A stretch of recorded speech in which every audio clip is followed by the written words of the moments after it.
अस्सलाम वालेकुम, मैं डॉक्टर सैयद वक़ार शाह काज़मी अपनी नई वीडियो के साथ हाज़िर हूँ। और आज जो वीडियो हमने आपके लिए जो मुंतखब की है, इसका इंतखाब किया है, वो है आपका मेंस्ट्रुअल साइकिल। मेंस्ट्रुअल साइकिल एक इम्पॉर्टेंट क्वेश्चन है जो कि लॉन्ग क्वेश्चन में भी आता है और जिसके डायग्राम भी बहुत मशहूर है, वो भी कई मरतबा आई है। लिहाजा इसको आपने गौर से समझना है और इसको प्रिपेयर करना है अपना long question for the future. Menstrual cycle होता क्या है? देखिए, ये वो साइक्लिक इवेंट्स होते हैं जो कि जिसे हम कह लें कि साइक्लिक इवेंट्स और रिप्रोडक्टिव इवेंट्स जो कि फीमेल के रिप्रोडक्टिव सिस्टम में हो रहे होते हैं, तो उन्हें हम कलेक्टिवली क्या कहते हैं? Menstrual cycle. ये मेंस्ट्रुअल साइकिल की दो मेन फेजेस होती हैं। जो ओवरी में हो रही है उसे हम ओवेरियन फेज कहेंगे और जो यूट्रस में हो उसे हम यूट्राइन फेज कहेंगे। अपनी आसानी के लिए हम इसको तीन मेजर फेजेस के अंदर डिवाइड करते हैं। पहला मेंस्ट्रुअल फेज, दूसरा आपका प्रोलिफरेटिव या प्री ओव्यूलेटरी, तीसरा सिक्रेटरी या पोस्ट ओव्यूलेटरी फेज। पहला जो है मेंस्ट्रुअल फेज होता है, ये 1 से 5 दिन तक जारी रहता है। इसमें क्या होता है कि जो फंक्शनल लेयर होती है किसकी, आपके एंडोमेट्रियम की, वो डिटैच होना शुरू हो जाती है। पहले ये थिक होती है और हार्मोन डिपेंडेंट होती है, तो वो डिटैच होना शुरू हो जाती है और इसी तरीके से जो डीपेस्ट पार्ट एंडोमेट्रियम वो शेड होना शुरू हो जाता है। लिहाजा इसमें क्या होता है कि जो है ब्लीडिंग होती है 3 से 5 दिन, उसके बाद सेलुलर डेब्रिस रिलीज होता है वजाइना के थ्रू और जो आपके ओवेरियन हार्मोन्स होते हैं वो अपनी लोएस्ट लेवल पर होते हैं, जबकि गोनाडोट्रोपिन जो होते हैं वो अपना लेवल इंक्रीज़ करना शुरू कर देते हैं। तो ये है मेंस्ट्रुअल फेज।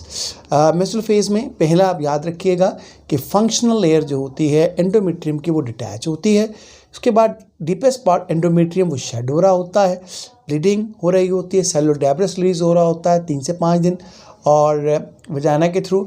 और ओवेरियन हार्मोन जो होते हैं अपने लोएस्ट लेवल पर होते हैं, गोनाडोट्रोपिन जो होते हैं वो राइज होना शुरू होते हैं।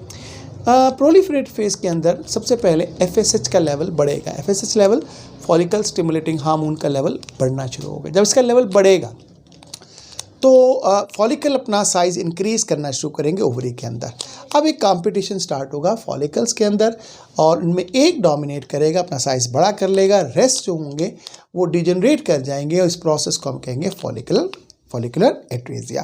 अब जो फॉलिकल्स का साइज़ इंक्रीज़ हुआ उसे हम कहते हैं ग्राफियन फॉलिकल। उस ग्राफियन फॉलिकल के अंदर एक ओसाइट होता है। अब आपकी जो FSH होता है इसका नेगेटिव फीडबैक होता है ईस्ट्रोजन से। जैसे ही FSH का लेवल पीक पर होता है वो स्टिमुलेट करता है ईस्ट्रोजन रिलीज़ को, तो ईस्ट्रोजन रिलीज़ होना शुरू होता है तो आपका FSH डिक्रीज होना शुरू होता है। इससे क्या होता है कि जब आपका ईस्ट्रोजन रिलीज़ होगा तो ईस्ट्रोजन वेस्कुलराइजेशन करेगा और ग्लैंडुलाइजेशन करेगा किसकी? यूट्राइन वाइल की, और ये प्रिपेयर करेगा उसे इनकमिंग एम्ब्रियो की इम्प्लांटेशन के लिए। सर्विकल म्यूकस हमने इस बारे में पढ़ा था रिप्रोडक्शन के अंदर, वो थिक होता है और लेकिन वो क्योंकि लेवल ऑफ ईस्ट्रोजन हाई होता है तो ये एक स्टिमुलस होता है फर्टिलाइजेशन का, तो दैट्स वाई वो क्रिस्टलाइन हो जाता है, ठीक है, और क्या हो जाता, थिन हो जाता है। लिहाजा ये रेडी होता है to facilitate the sperm to reaches the egg and fertilize it. FSH का लेवल जो मैंने आपसे कहा ईस्ट्रोजन का नेगेटिव होता है, इसी तरह ईस्ट्रोजन का लेवल भी LH के साथ नेगेटिव होता है। तो हाई लेवल ईस्ट्रोजन होगा तो एक स्टिमुलेशन होगी LH को रिलीज़ की, LH रिलीज़ होना शुरू हो जाएगा, LH सडन इंक्रीज़ करेगा अपना साइज़ एकदम, और जब LH का लेवल इंक्रीज़ होगा तो ओवा जो होगा वो ओवरी से निकलकर ओविडक्ट में आ जाएगा।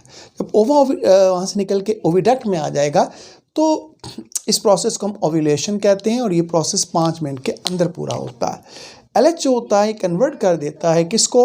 रप्चर फॉलिकल को इनटू अ ग्लैंडुलर मैस को हम कहते हैं कॉर्पस ल्यूटियम।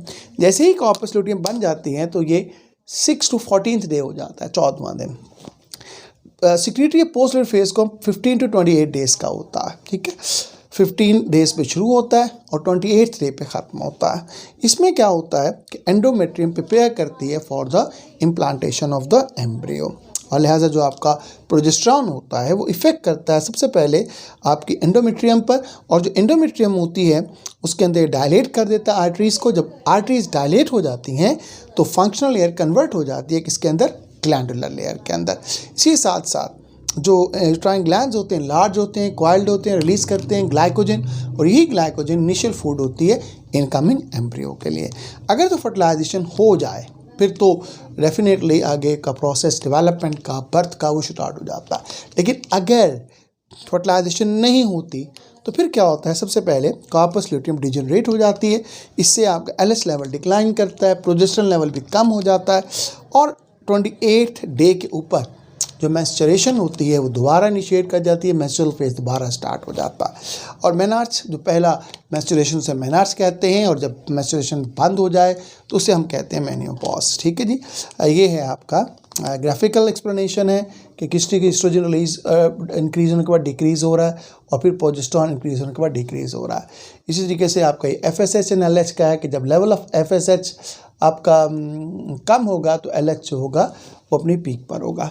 और ये आपके जो हैं मुख्तलिफ फेजेस दिखाए हुए हैं, आपको देखेंगे आपके मुख्तलिफ फेजेस है 1 2 3। पहले फेज़ में आपका प्राइमरी फॉलिकल है, सेकंड फेज़ में आपका ग्रोइंग फॉलिकल है, थर्ड फेज़ में आपका मैच्योर फॉलिकल है, फिर आपका जो है नेक्स्ट जो है आपका प्रोटेक्टेड जो है वो आपका शो किया हुआ है। इसके अलावा जो है ओव्यूलेशन शो की हुई है नेक्स्ट में। जब ओव्यूलेशन हो जाती है फिर आपको मालूम है कि एम्प्टी फॉलिकल होता है, फिर एम्प्टी फॉलिकल जो होता है वो कार्पस ल्यूटियम बना लेता है, और जो कार्पस ल्यूटियम होता है वो आपका जो है वो रिलीज़ करना शुरू कर देता है आपका जो प्रोजेस्टेरॉन होता है। ये आपके इवेंट्स दिखाए हुए हैं, ये मुख्तलिफ इवेंट्स हैं, और ये आपका जो है फीडबैक दिखाया हुआ है मुख्तलिफ हार्मोन्स का।